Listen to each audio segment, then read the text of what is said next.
بە مەبەستی گفتوگۆ لەبارەی لە مەرکەزیەتی پارێزگای سلێمانی شاندێکی یەکێتی نیشتیمانی کە لە ژمارەیەک لە ئەندامانی مەکتەبی سیاسی و سەرکردایەتی حزبەکە پێکاتبوو لەگەڵ حزبی سۆسیالیست کۆبوونەوە. دوای کۆبوونەوەکە قادر عەزیز کارگێڕی مەکتەبی سیاسی یەکێتی ڕایگەیان دەیانەوێت پەیوەندیەکانیان لەگەڵ هەموو حزبەکان توند و تۆڵ بکەنەوە و لەبارەی لا مەرکەزیەتیشەوە گفتوگۆیان کردووە. لای خۆیەوە سکرتێری حزبی سۆسیالیست ڕایگەیان لا مەرکەزیەت لە بەرنامەی کاری حکوومەتی هەرێمی کوردستاندا هەیە و میکانیزمی جێبەجێکردنیشی پێویستی بە وردەکاری زیاترە. ئەو مەسەلەی لا مەرکەزیەک بوو لەو شتانە کە خۆتان دەزان لا مەرکەزی لە دەستور هاتووە، فیدراالیە لە دەستوری عێراق هاتووە. لا مەرکەزیەت لە شۆڕکردنەوەی دەسەڵاتەکان لە ڕێکەوتین لێوان یەکێتی و پارتی گۆڕان و پارتیەوە هاتووە و لە بەرنامەی حکوومەت هاتووە.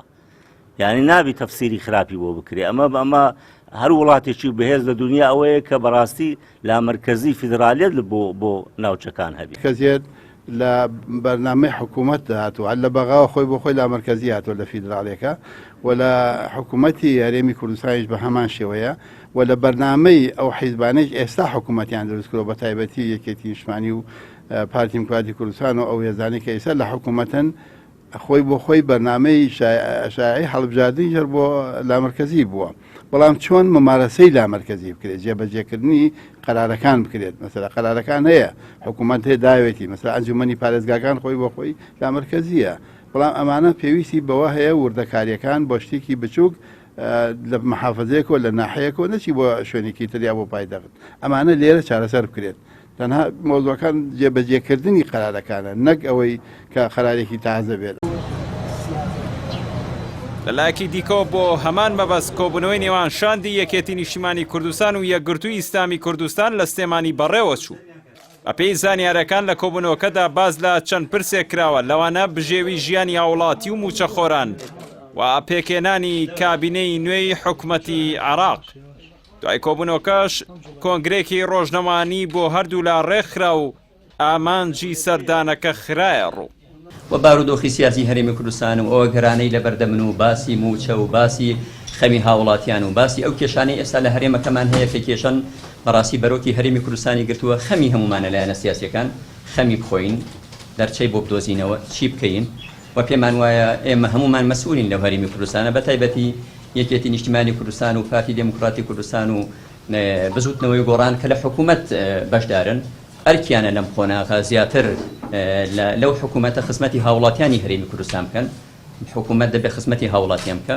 لەو سۆنگەوە کۆمەڵێک ئاڵوگۆڕی ڕامان کردو و قەراریشمانە پەیوەندیەکانی بینی ئێمە و ئەوان بەردەوام بین لەگەڵ ئەو هەواڵانمان لەگەڵ خوشک و براکانمان لە یەکگرتووی ئیسلامیدا سەردانمان کردن و بە شێوەیەکی چڕ و پڕباسی بارودۆخی ژێوی و ژیانی خەڵکی کوردستان، باسی پەیوەندی نێوانی یەکێتی نیشتیمانی کوردستان و یەکگرتووکرا، هەروەها بەرنامەی داهاتوومان بۆ حکوومەتی عێراقی و بۆ حکومڕانیەکی تەندروست لە هەرێمی کوردستان، ئەو بارەی کە لە پەرلەمانی کوردستان و بارە نەخوازراوە کە ڕوویدا تەتەڵەی ئەو کێشانەمان کردووە، بەرنامەیەکی تەندروست دانرا بۆ حکومڕانیەکی تەندروست لە هەرێمی کوردستانە. هەر لەو چوارچێوەیەدا وەفدەکەی یەکێتی لەگەڵ جوڵانەوەی نەوەی نوێ لە سلێمانی کۆبوونەوە. باز لە بارودۆخی ئێستای کوردستان کرا و ئێمە وەکو لایەنێکی سیاسی ئۆپۆزیسیۆن بۆ هەر پرۆژە و سەوباسێک کە لە خزمەتی هاوڵاتیاندا بێت، لە خزمەتی خەڵکی کوردستاندا بێت، ئامادەین گفتوگۆ بکەین لەسەر هەر پرۆژە یاسایەک و لەگەڵ هەر لایەنێکی سیاسی و دەرگامان لە ڕابردووە کراوە بۆ لە ئێستاشەوە هەر کراوە بێت. پرسی لا مەرکەزیەت بەم دوایانە بووەتە باس و خواسی گەرمی میدیا و ڕایگشتی.